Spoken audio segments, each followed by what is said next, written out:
السلام عليكم ورحمة الله وبركاته.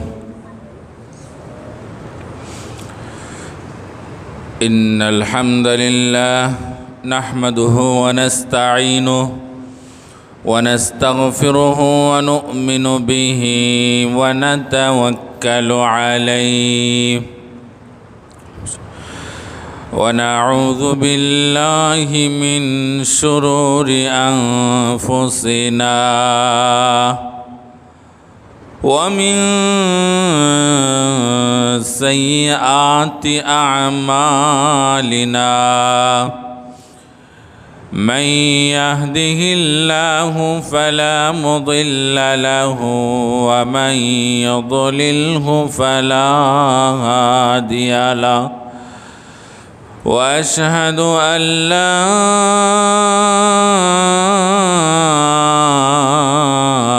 إله إلا الله وحده لا شريك له وأشهد أن محمدًا عبده ورسوله.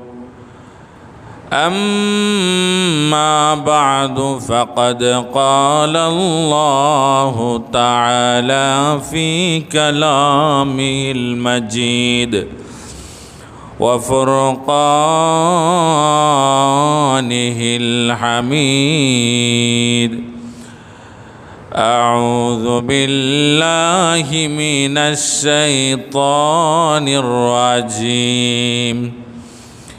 بسم الله الرحمن الرحيم. يا أيها الذين آمنوا اتقوا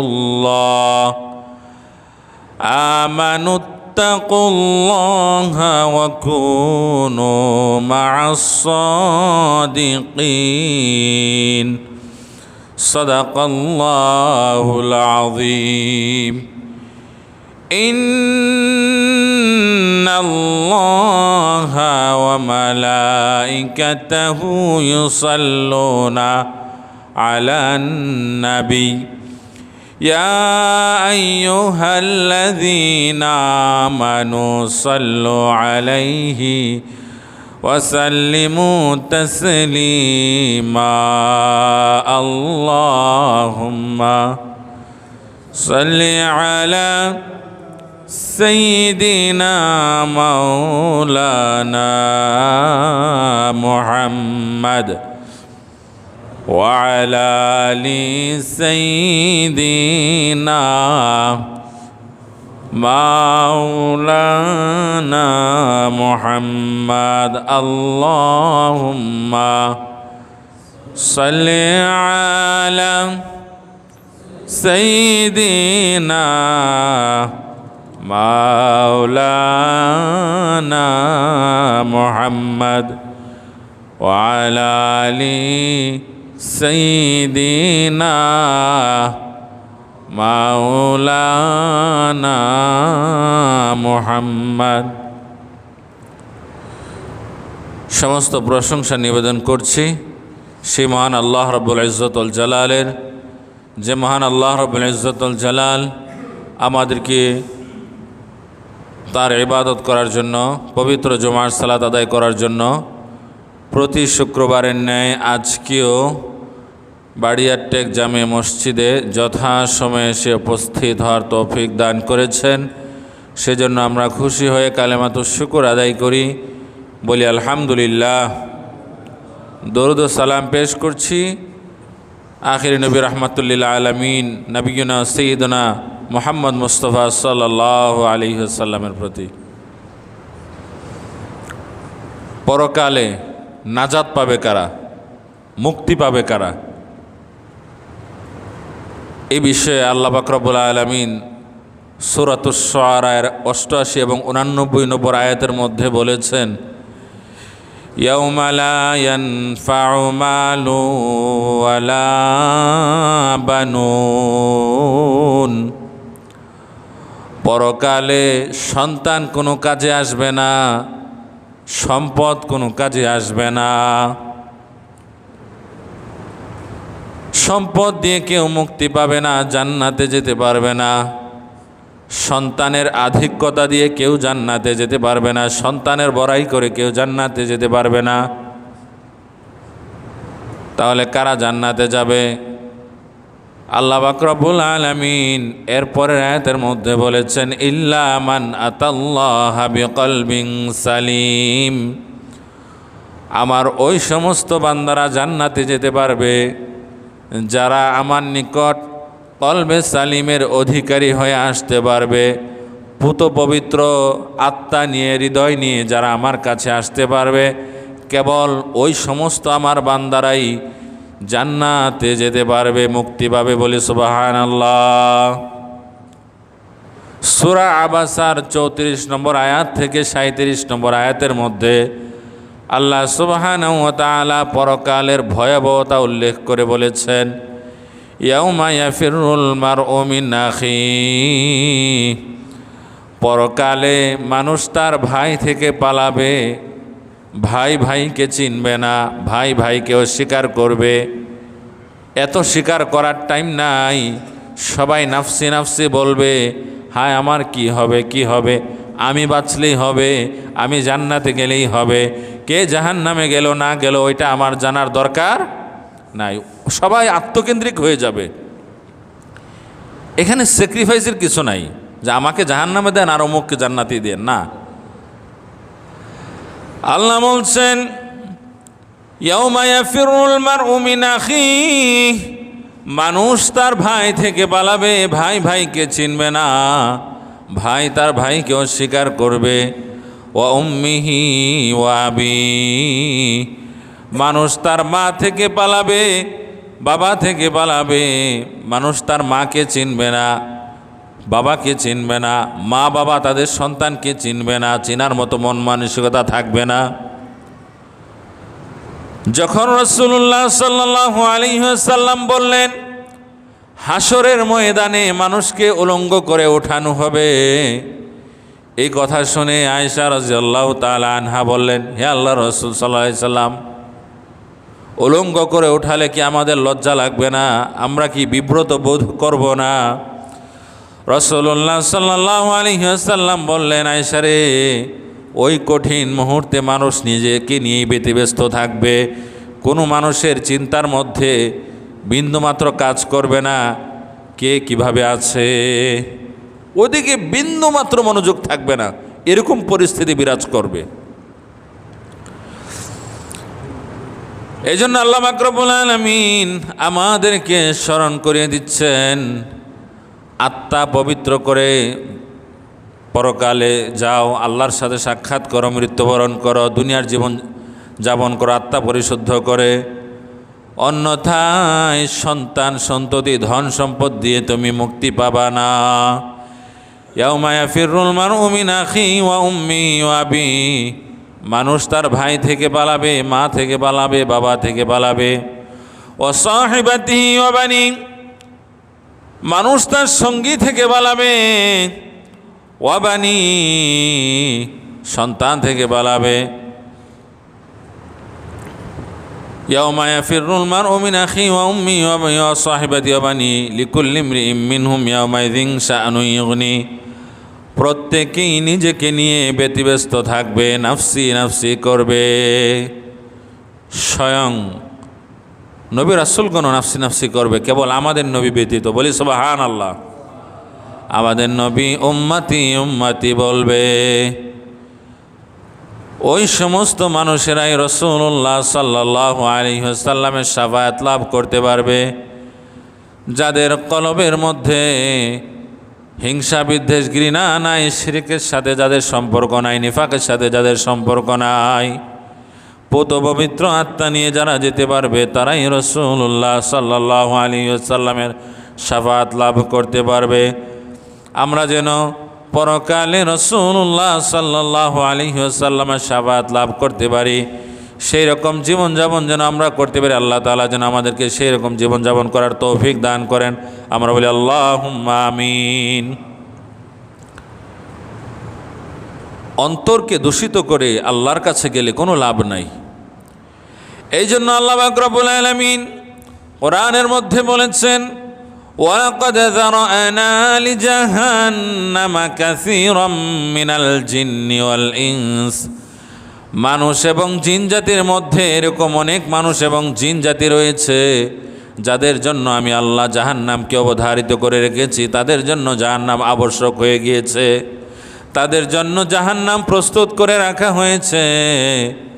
কারণ আল্লাহ তাআলা বলছেন, লাহুম কুলুব, তাদের একটা কলব ছিল, অন্তর ছিল, আমি তাদেরকে কলব দিয়েছিলাম, অন্তর দিয়েছিলাম। লা ইয়াফকাহুনা বিহা, এই অন্তরকে তারা কাজে লাগায় নাই, সঠিক জিনিস অনুধাবন করতে পারে নাই। মানুষকে আল্লাহ পাক রব্বুল আলামিন সত্য মিথ্যা পার্থক্য নির্ণয় করার মতো জ্ঞান দান করেছেন, বুঝশক্তি দান করেছেন, যেটা কোনো পশু পাখিকে দান করেন নাই। এজন্য আমি বলেছি যে মানুষের অপরাধ হয়, মানুষ ভালো করে খারাপ করে, কিন্তু পশু পাখি তাদের কোনো ভালো বলে কিছু নাই। কোনো পশু পাখি যদি অন্যের জমি ধ্বংস করে খেয়ে ফেলে, এই জন্য তাকে জাহান্নামে যেতে হবে, ব্যাপারটা এরকম নয়। কেননা আল্লাহ তাআলা তাকে সেই বিবেক দান করেন নাই। হ্যাঁ, কোনো মালিক যদি, পশুর মালিক যদি ইচ্ছা করে ছেড়ে দেয়, আরেকজনের ফল ফসল ধ্বংস করে, তাহলে মালিক গুনাহগার হবে, হতে পারে মালিক এই জন্য জাহান্নামে যাবে, কিন্তু পশুটার তো কোনো দোষ, সে অবুঝ। কিন্তু আমরা তো এটাও দেখেছি, আমি গ্রামে দেখেছি কিছু মানুষ তাদের ফল ফসল ক্ষতি করেছে গরু ছাগল, এজন্য ওই গরু ছাগলকে ধরে তার পেটের মধ্যে এমন জোরে লাথি মারে, অনেক সময় দেখা যায় ওই গরু ছাগলের পেটে বাচ্চা পর্যন্ত থাকে। আর বাচ্চা থাকুক আর না থাকুক, আমরা মানুষ হয়তো পশুর মতো আচরণ করতে পারি না। পশুর মতো আচরণ করতে পারি না বললেও পশুর অপমান হয়। পশু তো এরকম করে না, তাহলেই বা কেন বলবো যে পশুর মতো আচরণ করতে পারি না? বরং পশু তো অনেক ভালো। গরু ছাগল বিড়াল কুকুর কোনো জুলুম করা যাবে না। হ্যাঁ, কোনো হিংস্র জন্তু জানোয়ার যদি ক্ষতি করার চেষ্টা করে, ক্ষতি করে, বৈধ উপায়ে নির্মূল করার পদ্ধতি আছে, তবে আগুনে পুড়িয়ে মারা যাবে না।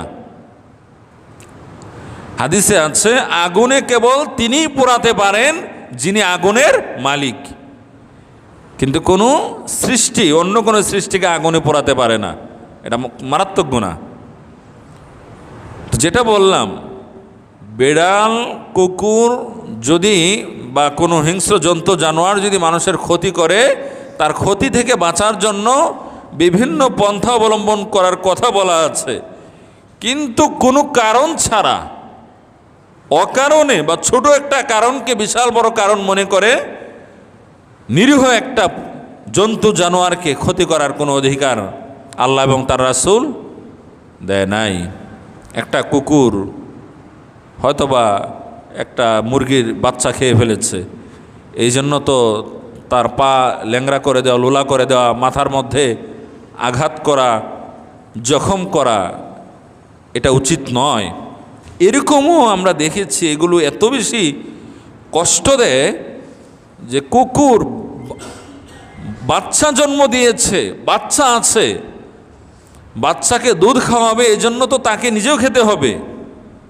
হয়তোবা কারো একটা মোরগ হাঁস খেয়ে ফেলেছে, লোকে জানে যে এই কুকুরটার বাচ্চা আছে, তারপরেও দেখা যায় এই কুকুরটাকে মেরে ফেলে, এদিকে বাচ্চাগুলো না খেয়ে পরে মারা যায়। হতে পারে এই জন্য জাহান্নামে যেতে হবে, এই কারণে জাহান্নামে যেতে হবে। পশুর প্রতি নির্দয় হওয়া যাবে না।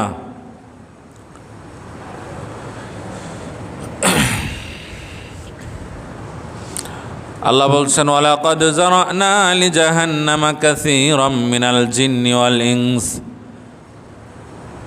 অনেক জিন এবং মানুষ রয়েছে যাদের জন্য আমি আল্লাহ পাক রব্বুল আলামিন জাহান্নামকে অবধারিত করে রেখে দিয়েছি।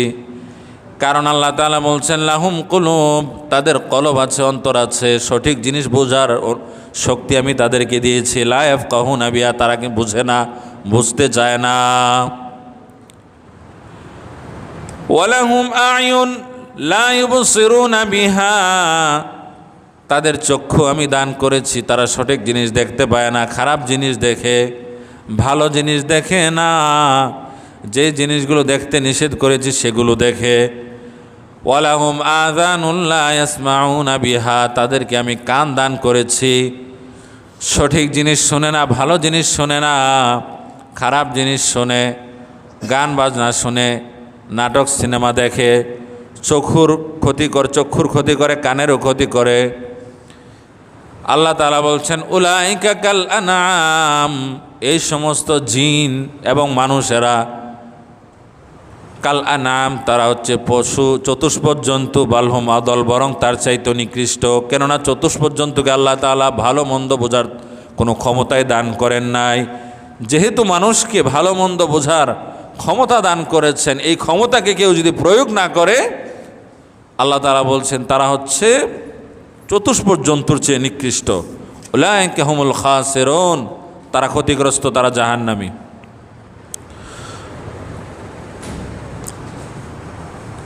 ইয়াউমা লা ইয়ানফাউ মালু ওয়ালা বানুন, পরকালে সন্তান সন্ততি কোনো কাজে আসবে না।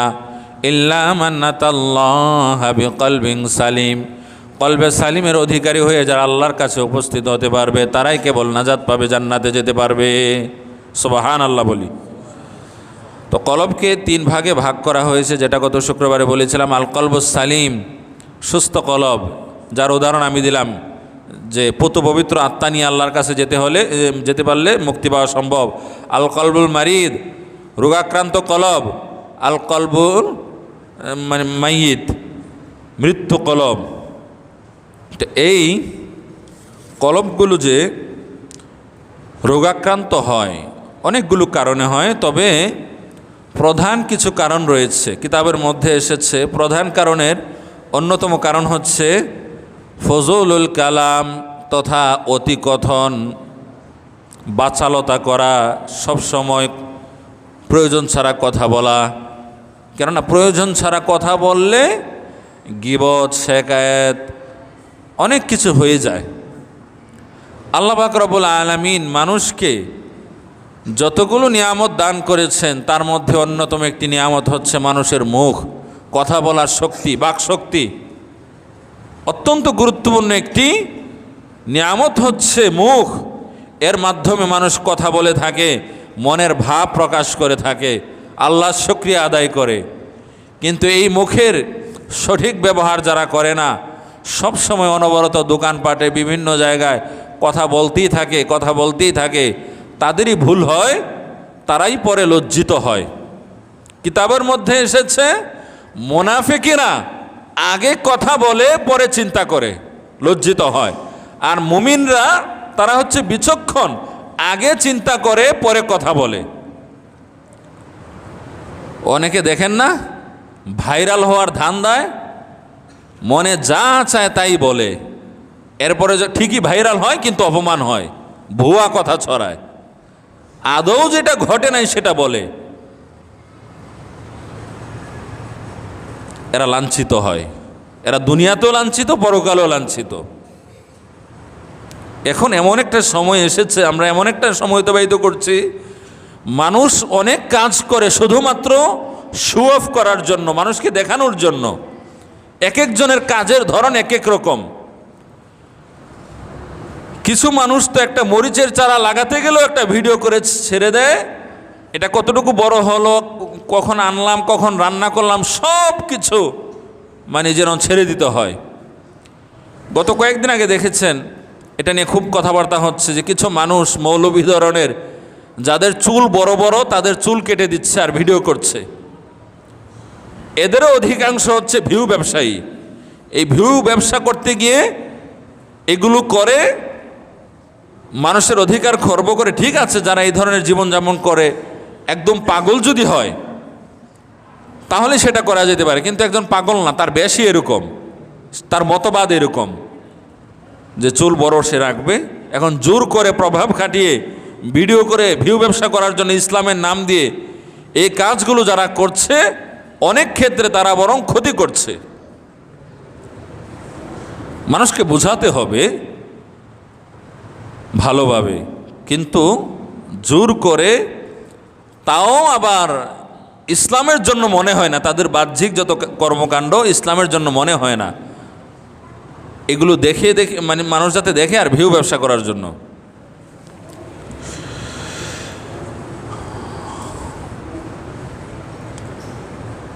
তো বলছিলাম ফজলুল কালাম তথা অতি কথনের কারণে কলব রোগাক্রান্ত হয় এবং মুমিনরা আগে চিন্তা করে পরে কথা বলে, আর মুনাফিকরা আগে বলে পরে চিন্তা করে।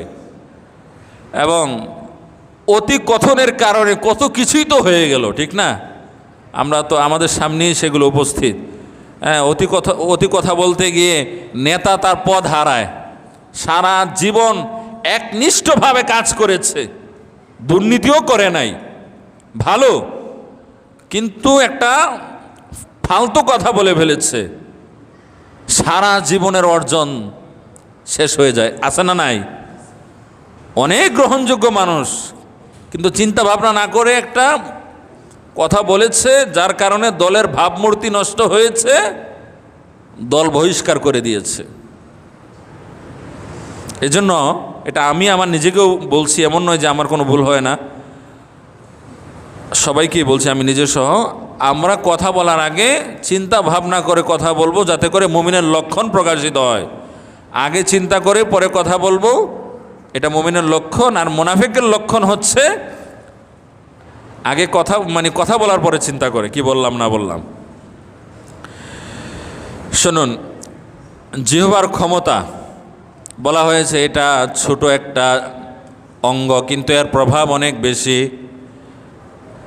জারাহাতুস সিনানি লাহালতিয়া মোলা ইয়ালতামু মা জারাহাল লিসান। বলা হয়েছে, আলী রাদিয়াল্লাহু তাআলা আনহু বলেছেন, জিহ্বার আঘাত এমন আঘাত, এমন ক্ষত তৈরি করে, এমন ঘায়ের সৃষ্টি করে যেটা ভালো হয় না। কিন্তু ছুরি দিয়ে যে আঘাত করা হয় সেটা কিন্তু ওষুধ খেলে সেরে যায়। বিভিন্নভাবে মানুষ যে আঘাতপ্রাপ্ত হয় ওষুধ সেবনের মাধ্যমে সেটা সেরে যায়, কিন্তু কথার মাধ্যমে, মুখের মাধ্যমে জিহ্বাকে ব্যবহার করে উল্টাপাল্টা কথা বলে মানুষকে কষ্ট দেওয়া হলে যে আঘাত তিনি পান, যাকে দেওয়া হয়, তিনি সেটা ভুলতে পারেন না। সেই আঘাত সহজে ভালো হয় না, সে ক্ষত সহজে ভালো হয় না, শোকায় না। এজন্য রাসূলুল্লাহ সাল্লাল্লাহু আলাইহি ওয়াসাল্লাম বলেছেন, মাইয়াদমানু লিমা বাইনা লিহিয়াইহি ওয়া মা বাইনা রিজলাইহি আযমানু লাহুল জান্নাহ। আমার উম্মতের মধ্যে যারা তাদের জিহ্বাকে এবং লজ্জাস্থানকে হেফাজতের গ্যারান্টি দিতে পারবে, জিহ্বার কোনো অপব্যয় করবে না, অপব্যবহার করবে না, লজ্জাস্থানের কোনো অপব্যবহার করবে না, এই গ্যারান্টি আমার উম্মতের মধ্যে যারা দিতে পারবে, আযমানু লাহুল জান্নাহ, তাদের জান্নাতের জামিনদার আমি নবী হয়ে গেলাম। সুবহানাল্লাহ।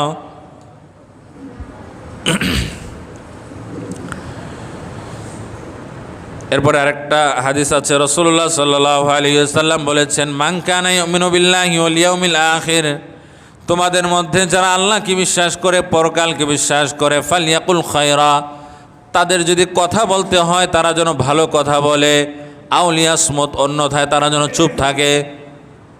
কথা বললে ভালো কথা যেন বলে, উপকারী কথা যেন বলে, প্রয়োজনীয় কথা বলে, কিন্তু অপ্রয়োজনীয় কোনো কথা যেন না বলে।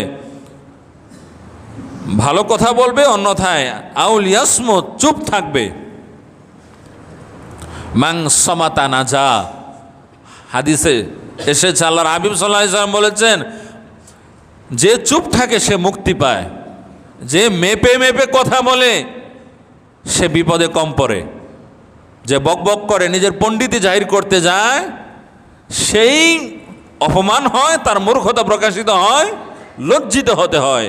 ওই ভাইরাল ব্যবসায়ীদের মতো যারা নিজেদের পণ্ডিতি জাহির করে বিভিন্ন ভুয়া কথাবার্তা ছড়ায়, পরে লজ্জিত হয়।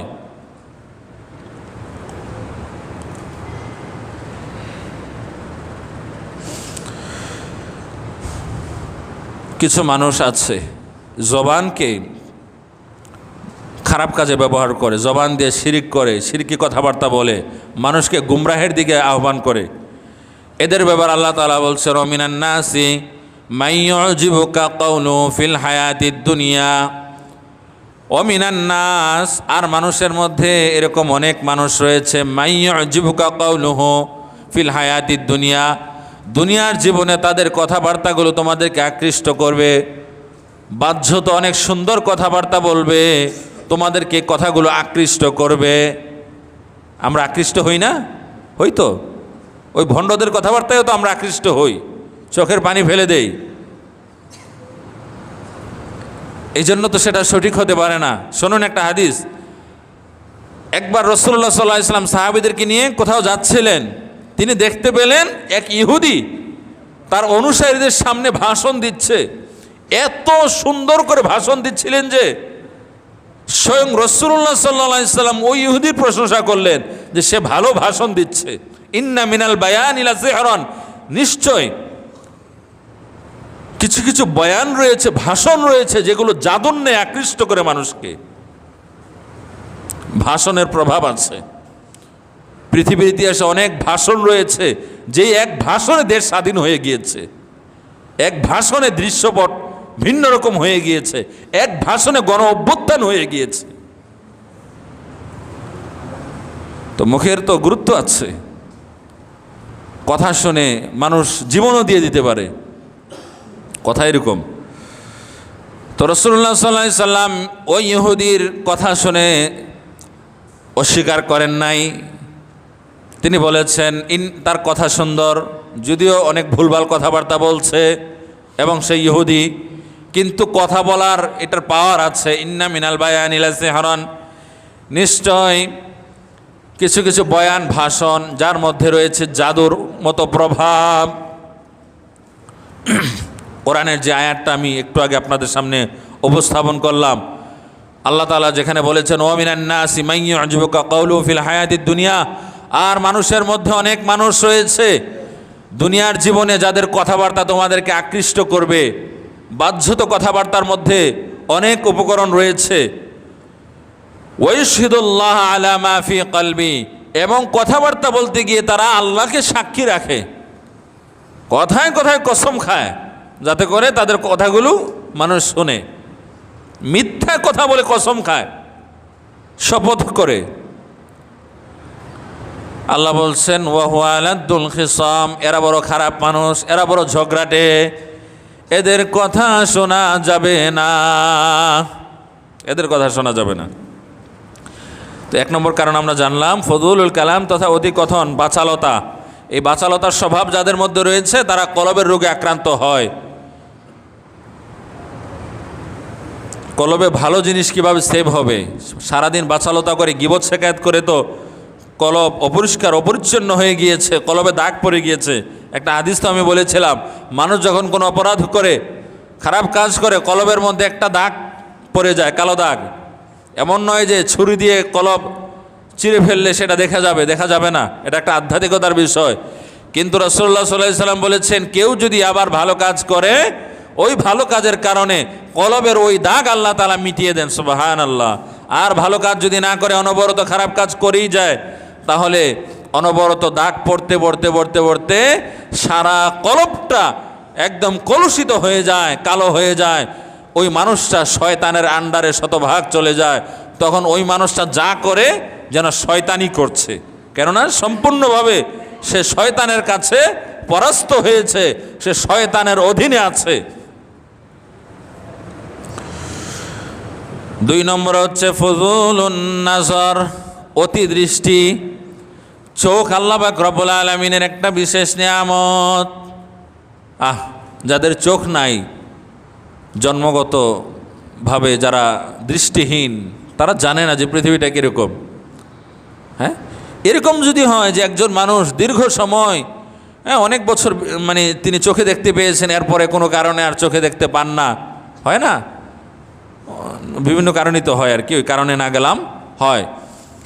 তারপরেও তো তিনি ধারণা করতে পারেন বা তার মনে থাকে, একসময় হয়তো বা কিছুটা ধারণার মধ্যে কিছু ভুল ত্রুটি থাকতে পারে যে দুনিয়াটা এরকম এরকম, সাদা বললে সাদা আসলে এরকম। কিন্তু যেই মানুষটা জন্মগতভাবে দৃষ্টিহীন, কোনোদিন কিছু দেখেই নাই, একদমই দেখতে পায় না, এদের ব্রেন আবার ভালো থাকে, এটা সত্য। চোখে দেখতে পাই এরকম অনেক মানুষ হাফিজি পড়তে দিলে পড়তে পারে না, মুখস্থ হয় না, অনেক কারণ আছে। নানান কিছু দেখে, টিভি দেখে, গেমস খেলে, ব্রেনটা বিভিন্ন দিকে ঘোরাঘুরি করে, তো এজন্য সহজে মানে কোরআন মুখস্থ হতে চায় না। কিন্তু অন্ধ মানুষ, তাদেরকে শুনিয়ে দিলে, কেউ একজন শোনালো, ওইটা ভালোভাবে শুনলো, মুখস্থ হয়ে যায়, তাদের ইয়াদ বড় ভালো থাকে, হিফজ শক্তি বড় ভালো থাকে। কেননা তারা চোখ দিয়ে কিছু দেখতে পায় না, অন্য কিছু চিন্তা করতে পারে না, খারাপ কিছু দেখে না, আজে বাজে চিন্তা নাই। ওই তাদেরকে যেটা বলা হয়, ব্রেনটা শতভাগ ওই দিকেই কাজ করে, ঠিক কিনা? আমরা তো অনেক কিছু দেখি, সারাদিন বিভিন্ন চিন্তা, ওইখানে গেছিলাম, এখানে গেছিলাম, ওইখানে মারামারি, একটু আগে খবর এটা দেখলাম, নানান চিন্তা থাকার কারণে একদিকে আমরা চিন্তাটাকে মনোনিবেশ করতে পারি না, স্থির করতে পারি না, হ্যাঁ, বিভিন্ন কিছু ভুলে যাই। কিন্তু জন্মান্ধ যারা যারা কোনো কিছু দেখতে পায় না কিন্তু শুনতে পায়, তাদেরকে যাই শোনানো হোক না কেন, এটা তাদের মনে থাকে। কোরআন শরীফ দেখেই নাই, অক্ষরগুলো কীরকম সেটাও জানে না, সাদা বললে সাদা কি, লাল বললে লাল কি সেটাও জানে না, শুধু বলে লাল। আর লালটা আবার কীরকম সে তো দেখেই নাই, সে আমাদের থেকে শুনে বলে যে হ্যাঁ লাল কালার আছে একটা, তা লাল কালার কীরকম সে জানে না, দুনিয়াটা কীরকম সে জানে না, এমনকি ধারণাও বোধহয় করতে পারে কিনা আমি জানি না। কারণ কোনো কিছু যদি একদমই না দেখে, তাহলে সেটা ব্রেনের মধ্যে কিভাবে আসলে ধারণা নেওয়া সম্ভব আমি জানি না। তো যেটা বলছিলাম, 2 নম্বর হচ্ছে ফজলুন নাজর, অতি দৃষ্টি। আল্লাহ তাআলা আমাদেরকে চোখ দিয়েছেন, ভালো জিনিস অবশ্যই দেখতে হবে, আল্লাহর নিয়ামত দেখতে হবে, তবে নিয়ামত দেখার নামে খারাপ কিছু দেখা যাবে না। ওই যে এক ভণ্ড, আমি কিন্তু কোনো দলাদলিতে নাই, যার যতটুকু ভালো সেটা বলি, যার যেটা খারাপ সেটা বলি, এই জন্য আমার মধ্যে আলহামদুলিল্লাহ একটা শক্তিমত্তা কাজ করে। আমি রাজনৈতিক লেখালেখিও করি, তা আমি কিভাবে এই শক্তিটা পাই? কারণ মানুষ জানে যে আমি নিরপেক্ষতা বজায় রাখি এবং আমি আক্রমণ করি না, মানুষকে কষ্ট দেওয়ার জন্য কিছু বলি না, নির্দিষ্ট কোনো দিকে আমি বায়াসড না। তো বিভিন্ন ভণ্ড, তাদের বিরুদ্ধে আমি বলি, ভণ্ড অনেক ধরনের হতে পারে। এক ভণ্ড আল্লাহর নিয়ামত দেখার কথা বলে, সে নায়িকাকে দেখার কথা বলেছে, বলি নাউজুবিল্লাহ, বলেছে না? ভারতীয় এক নায়িকার কথা,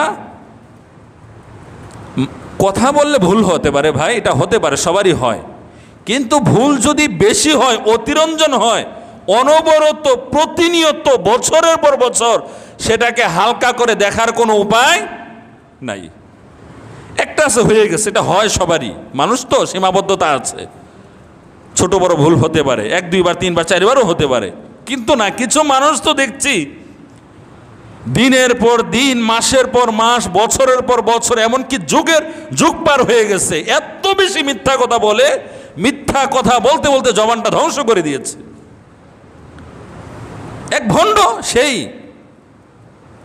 সে বলল যে 100 কয়টা রাষ্ট্রে সে নাকি ভ্রমণ করেছে, এরকম বলল আর কি।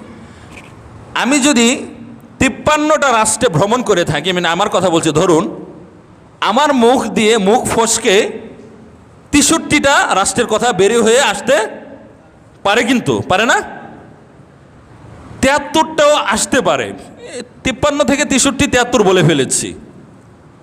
কিন্তু আমি একটা রাষ্ট্র ভ্রমণ করি না, অথবা সৌদিতে হজ করতে গিয়েছিলাম, ওমরা করতে গিয়েছিলাম, আমি বললাম 153টা বা 150 রাষ্ট্রে ভ্রমণ করেছি, সেটা কি অনিচ্ছাকৃত নাকি ইচ্ছাকৃতভাবে ভুল?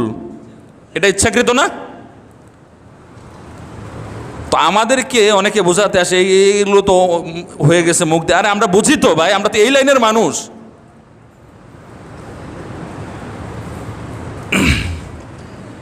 এই ভণ্ডগুলো থেকে আমাদেরকে অবশ্যই সাবধান থাকতে হবে।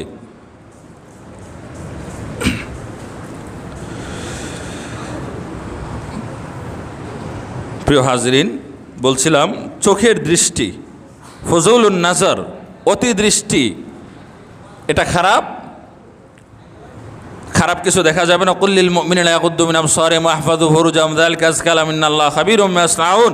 আল্লাহ তাআলা বলছেন, হে আমার হাবিব, আপনি আপনার পুরুষ উম্মতদেরকে বলে দিন তারা যেন তাদের চোখের হেফাজত করে এবং দৃষ্টিকে অবনত করে।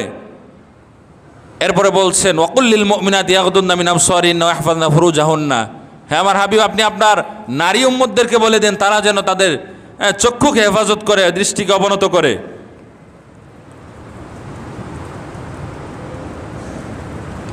প্রিয় হাজিরিন, এরপরে হচ্ছে ফজলুত তাআম, বেশি খাবার গ্রহণ করা। এতে বিবেকবোধ নষ্ট হয়ে যায়,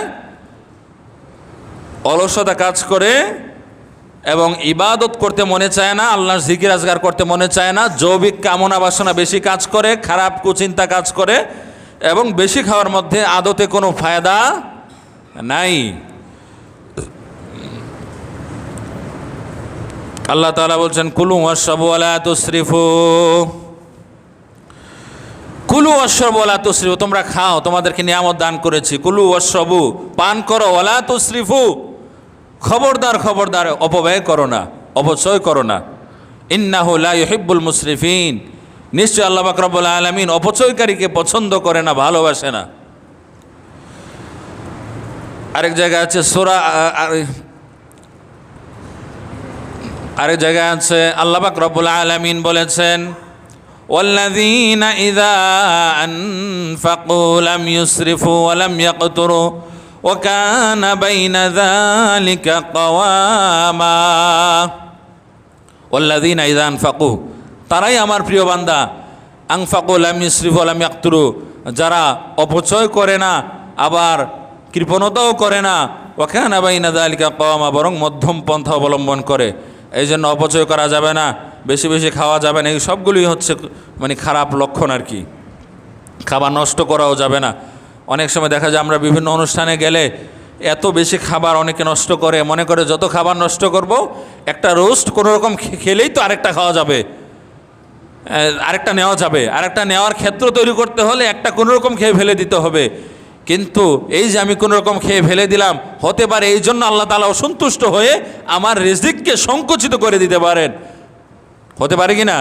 বরং একটা ভালো করে খেয়ে আল্লাহর শুকরিয়া আদায় করলে আল্লাহ তাআলা খুশি হয়ে আরেকটা খাওয়ার ব্যবস্থা সামনে করে দিতে পারে। কিন্তু আমরা অতি লোভে কোনো রকম খেয়ে ফেলে দাও, এটা করা যাবে না।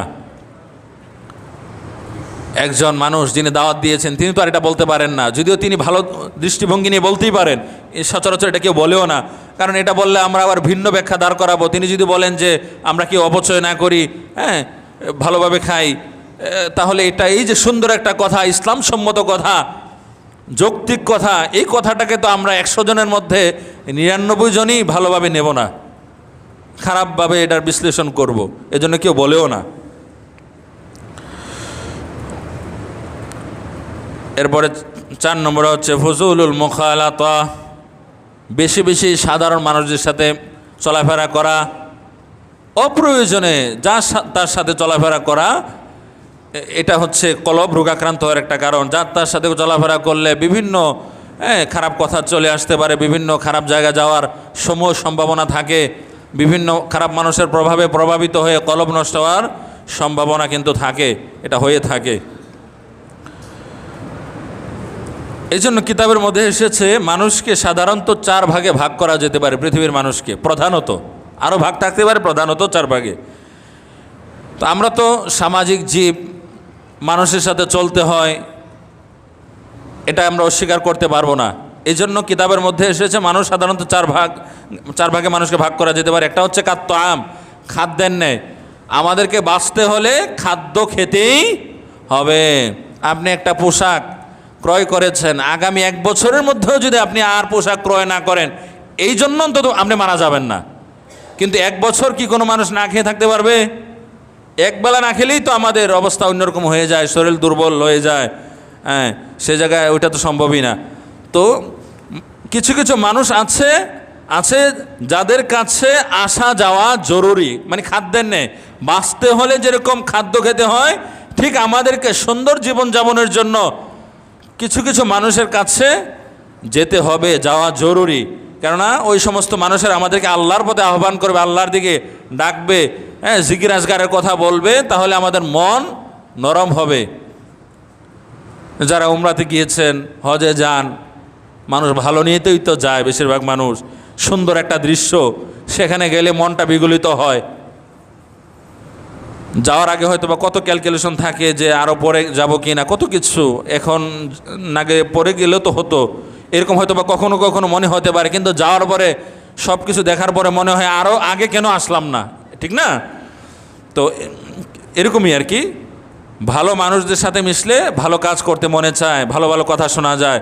এজন্য আল্লাহ তাআলা বলছেন, ইয়া আইয়ুহাল্লাযীনা আমানুত্তাকুল্লাহ, হে ঈমানদারগণ আল্লাহকে ভয় করো, ওয়াকুনু মা'আস সাদিকিন, খবরদার খবরদার, মানে ইয়া আইয়ুহাল্লাযীনা আমানুত্তাকুল্লাহ, হে ঈমানদারগণ আল্লাহকে ভয় করো। এরপর এখানে বলা আছে, আরেক জায়গায় ভিন্ন রকম বলা ছিল, ওয়াকুনু মা'আস সাদিকিন, তোমরা সত্যবাদীদের সঙ্গী হয়ে যাও, ভালো মানুষদের সঙ্গী হয়ে যাও, আল্লাহওয়ালাদের সঙ্গী হয়ে যাও। এদের কাছে যেতে হবে, এদেরকে অস্বীকার করে থাকা উচিত নয়। সত্যিকার যারা ভালো মানুষ, ভালো কথা বলে, এদেরকে বন্ধু হিসেবে গ্রহণ করতে হবে, এদের কাছে যেতে হবে।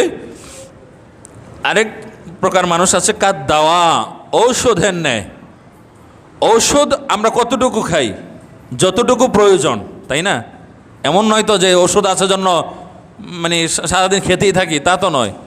যতটুকু প্রয়োজন, রোগ সেরে গেছে তারপরেও কিন্তু আমরা খাই না। এটা বলি না যে টাকা দিয়ে ক্রয় করেছি, এটাকে শেষ করতে হবে, কেননা এটা খেলে পরে আরও ক্ষতি হতে পারে। তো কিছু মানুষ এরকম রয়েছে যাদেরকে আমরা অস্বীকার করতে পারবো না। হয়তো বা ব্যবসায়িক সম্পর্ক রয়েছে, পারিবারিক সম্পর্ক রয়েছে, আত্মীয়তার সম্পর্ক রয়েছে, সামাজিকভাবে দেখা সাক্ষাতের প্রয়োজন রয়েছে। শতভাগ অস্বীকার করে আমরা থাকতে পারবো না। তো শতভাগ অস্বীকার করে যদি থাকা সম্ভব না হয়, তাহলে যতটুকু প্রয়োজন ততটুকুই তাদের সাথে মিশতে হবে, এর বাইরে মিশা যাবে না। গতকালকে কোরিল বিশ্বরে তাফসির করেছিলাম, সেখানে কথা প্রসঙ্গে এটা চলে এসেছিল। তখন একজন বলেছিল যে হুজুর, আমি যার সাথে ব্যবসা করি সে তো নাস্তিক। আমি বলেছি যথাসম্ভব তার থেকে এড়িয়ে চলুন, অন্য কারোর সাথে ব্যবসা বাণিজ্য করেন। যদি এটা আপাতত সম্ভব না হয়, যতটুকু সময় তার সাথে থাকা প্রয়োজন, বেশি প্রয়োজন, ততটুকু সময় থাকেন। যতটুকু মানে তাকে প্রাধান্য দিতে হয়, লেনাদেনা করতেও ততটুকুর মধ্যে সীমাবদ্ধ থাকেন, এর বাহিরে কোনো সম্পর্ক রাখতে যাবেন না। রাসূলুল্লাহ সাল্লাল্লাহু আলাইহি সাল্লাম যখন বললেন মসজিদ হচ্ছে সবচাইতে উত্তম জায়গা আর বাজার হচ্ছে নিকৃষ্ট জায়গা, সাহাবীরা বাজার করা বন্ধ করে দিলেন যে রাসূলুল্লাহ সাল্লাল্লাহু আলাইহি সাল্লাম বলেছেন বাজার হচ্ছে নিকৃষ্ট জায়গা, অতএব বাজারে যাওয়া যাবে না।